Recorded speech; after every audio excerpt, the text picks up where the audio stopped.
E nas universidades, na verdade, as pessoas estão encontrando coisas bizarras, né? Até há uma polêmica terrível aí. Muitos sites, muitos jornalistas, muitas pessoas se denominada como esquerda estava batendo pra caramba no pastor André Valadão, porque ele usou uma expressão dizendo: se o seu filho, e esse se aqui muda tudo, né? Se você vê que se ir para uma faculdade vai te atrapalhar ter comunhão com Deus, não vá para lá. Vai vender picolé. Aí eles pegaram esse trecho dizendo que o André Valadão estava dizendo para as pessoas não ir para a faculdade, para vender picolé, que era melhor do que ir para a faculdade.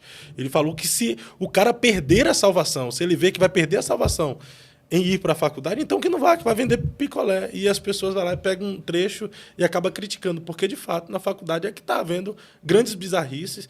A gente cria os nossos filhos com princípios, com valores cristãos. Na faculdade, os professores progressistas desconstrói tudo e dá a ele uma nova doutrina, uma nova educação. Né? Tá um absurdo. E aí vem essa questão da militância, é muito forte. Eu tive uma questão sobre isso hoje, eu vou sobre a questão, talvez a fala porque o que hoje a internet faz? Ela pega só aquela fala e ela não vê o contexto do que foi falado na mensagem. Né? Pelo que dá a entender, o pastor André falou, prioridade é a sua salvação e sua comunhão com Deus, e não abra mão disso por valores do mundo. E a gente sabe que hoje as universidades hoje é um campo missionário. Eu acredito, na minha visão, que o lugar da igreja está ali, só que o confronto é muito forte. Né? Sim. Então, assim, o que falta é a base. Por que o jovem vai para a universidade, se dizia? Porque ele não teve estrutura dentro de casa.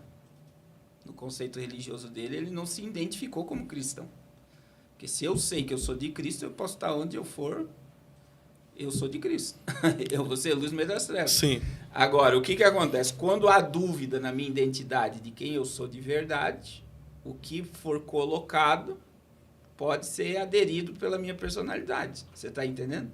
E eu vou dar um exemplo dentro da minha casa. O meu filho Pedro, 12 anos, chegou em casa e disse: eu vou ser vegano. Aí eu olhei para ele e falei: você tem certeza que você vai ser vegano? Ele falou: vou ser vegano, você quer que comer carne faz mal e tal. Eu falei: quem te ensinou isso? A minha professora da escola. Aí eu falei: tá bom. E aí eu contornei a situação com ele, né? Expliquei os pós e os contra, sobre a reunião família e tal. Não disse que ele não poderia ser vegano, mas eu falei: será que tudo isso, né? Aí eu falei: carne é vitamina para o cérebro. Então, a pessoa não come carne, ela fica vulnerável. Olha só, as pessoas não sabem disso. Fica vulnerável à burrice, né? Você tá entendendo? Então, assim, não que todo vegano, vegetariano, claro que cada um escolhe o seu padrão de vida que quer seguir e a gente tem que respeitar. Mas eu expliquei. Você vai arrumar briga com os veganos aí, dizendo que eles estão sem vitamina no cérebro. O pastor Carlos Cardoso tá falando aqui, viu? Mas é um princípio. É científico. É científico. Então, assim... E aí eu comecei, mas o que me impactou? Né? Que a minha ideia foi que você não vai ser vegano, que você vai... Não, eu fui e contornei a situação conversando com ele, ampliando a visão dele. Mas o que me choca, meu filho, 12 anos comigo, em 3 aulas com essa professora, foi 3 aulas, eu perguntei, quantas aulas eu dei? 3 aulas. E ele estava mudando o comportamento dele por 3 aulas e abrir mão de comer carne. E abrir mão do que tu ensinou durante 12 anos. Olha, né? A influência de um professor na vida de um filho. Isso me impactou. Você está entendendo? Então, ou você tem uma base sólida de identificar Cristo na tua família, e eu sempre digo isso, né? E eu falo, o que eu prego, eu tenho que viver. Né? Então, eu tenho hoje canal na internet, segunda-feira eu não faço live, mas eu tenho meu culto doméstico. Eu tenho culto doméstico na minha casa. O meu filho não vai orar se ele não me vê orando. Meu filho não vai ler a Bíblia se ele não me vê lendo a Bíblia. Meu filho não vai adorar a Deus se ele não me vê adorando.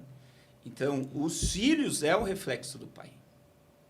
Então, a gente vê que a base está sendo abalada. E qual é a base? As famílias estão sendo abaladas, desestruturadas, e isso dentro do âmbito cristão, que quando um jovem vai para a universidade e ele vê o mundo, ele prefere o mundo que a Cristo. Você está entendendo?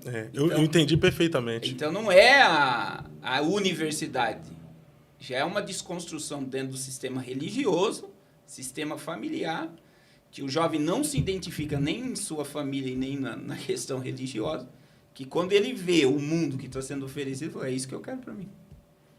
E ele abraça. E as ideologias enganam fácil, Em poucas aulas, se desconstrói toda uma história e se constrói um novo ser, que fica irreconhecível. Mas, pastor, não é de agora que as universidades desconstroem padrões e valores de um filho.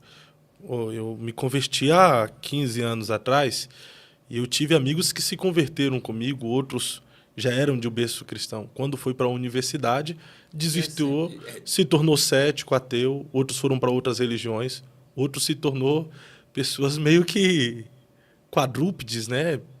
Vivendo uma outra realidade, se definindo como tantos gêneros fluidos que existe hoje, não dá nem para...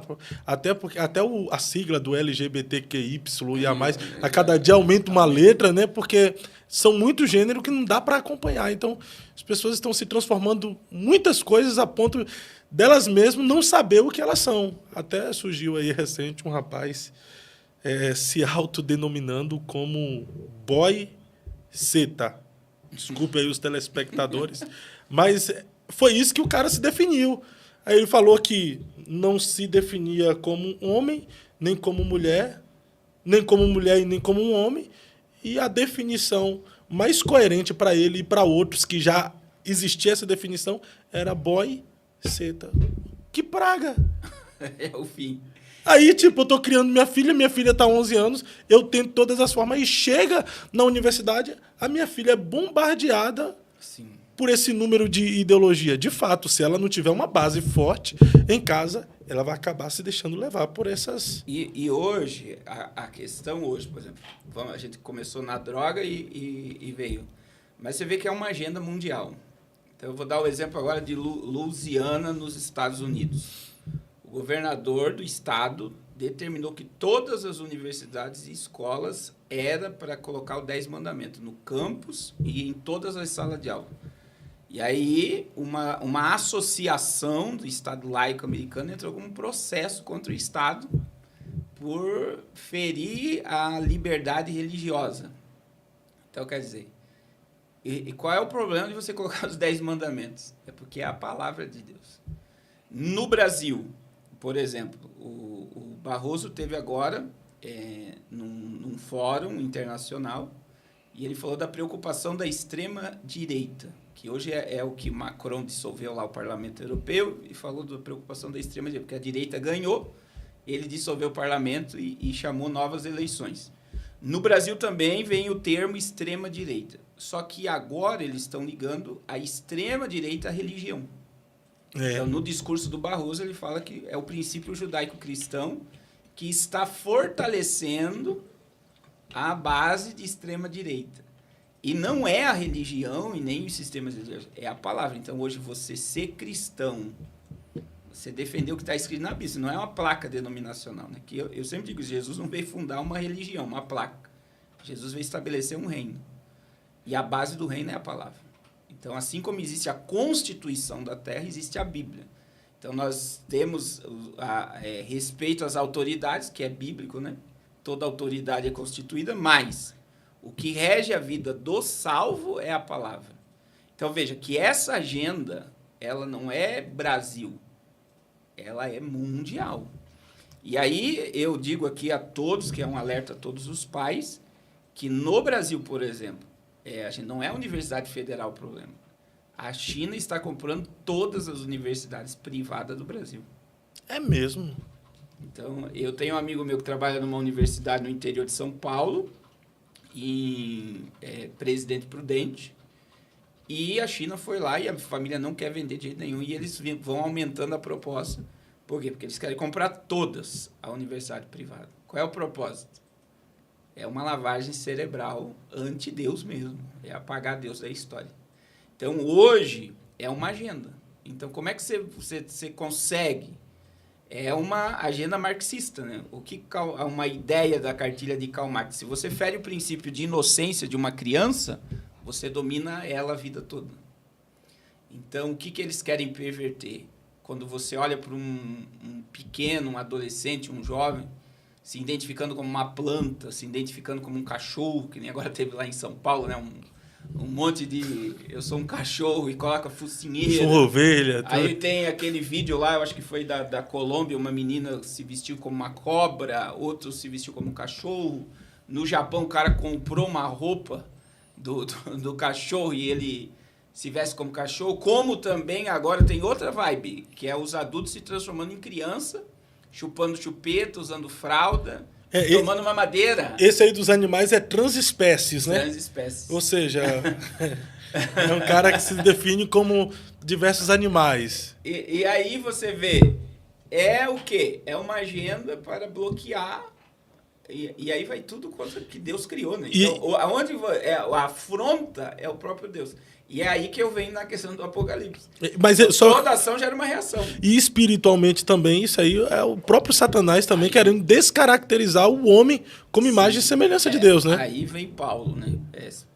2 Timóteo 3:1. Porque 2 Timóteo 3:1, Paulo diz assim: sabe, porém, isso, que nos últimos tempos sobrevirão tempos difíceis. A palavra difícil ali, do grego, você só vai, acredito que é Mateus 8, quando Jesus está expulsando o demônio de 2 homens. Então, o tempo difícil ali, a expressão grega ali, é comportamento animal. Pior do que animal. Não é como é o comportamento animal. É pior do que um animal. E é o que nós estamos vendo. Essa sociedade hoje, o comportamento dela é pior do que um animal. Você vê o rato querendo virar gato? O cachorro querendo virar gato? Não. Você nunca vai ver. Você nunca vai ver, por exemplo, um rato construindo uma ratoeira. Mas você vê o homem criando bomba atômica para se autodestruir. Então, veja, o comportamento do homem é pior do que um animal. Então, você não consegue identificar. Então, ele se comporta pior do que um animal. E é o que nós estamos vivendo. E aí entra a questão. É uma programação. Da onde vem tudo isso? A pessoa acordou de manhã e diz, eu sou transespécie. Não, hoje eu vou fumar maconha até a hora que eu querer e tal. A pessoa... Não, é uma programação. E a programação, daí quando você amplia, vem séries, filmes, novelas, música. Quem é o influenciador dessa geração? Quem eram os nossos influenciadores na nossa época? Era pai, mãe, avô. Eram os nossos heróis. Os nossos influenciadores, hoje, influenciador digital, são profanos. São pessoas anti-Deus, são satanistas, são declarados. Só que falam coisas boas e influenciam toda uma geração, uma mudança comportamental. Quando eu vim do Equador, eu fiz uma baldeação em Bogotá. Aí tava 3 MC, não vou citar o nome, porque são... Do Brasil? Do Brasil, 2 ex-BBB e uma artista global.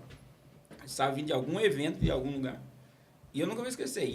E só palavrão e tá. Você vê a rede social deles, não é tão horrível como você vê aquilo de perto.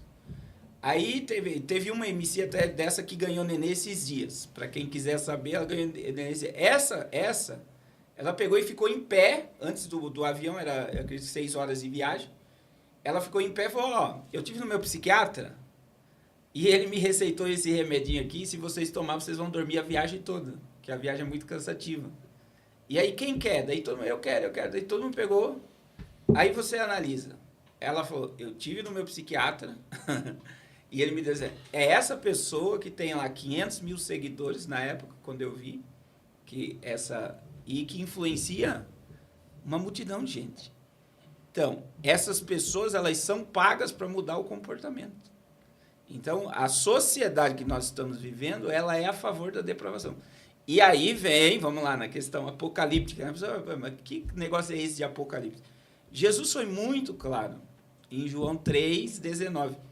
A condenação é essa. A luz veio ao mundo e os homens amaram mais as trevas do que a luz. Vai lá para Romanos, dentro desse comportamento de mudança comportamental sexual, adoraram mais a criatura do que o Criador. Existem 2 textos no capítulo de Romano, que é muito, nos últimos versículos lá, Deus os entregou as suas paixões. Deus os abandonou. E aí vem a segundo texto, é o mais forte, Deus abandonou. Por quê? Porque eles se entregaram a tudo que vai contra ele.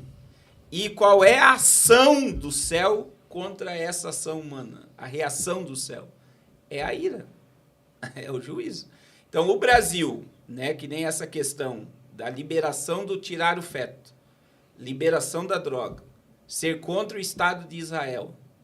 O Brasil, o que aconteceu no Rio Grande do Sul, que eu fui lá e vi de perto, é fichinha do que está para acontecer no Brasil. Porque todas essas ações que o governo faz, que amplia a libertinagem e o afastamento de Deus, atrai sobre a nação a ira. Então, a consequência de tudo isso é a ira.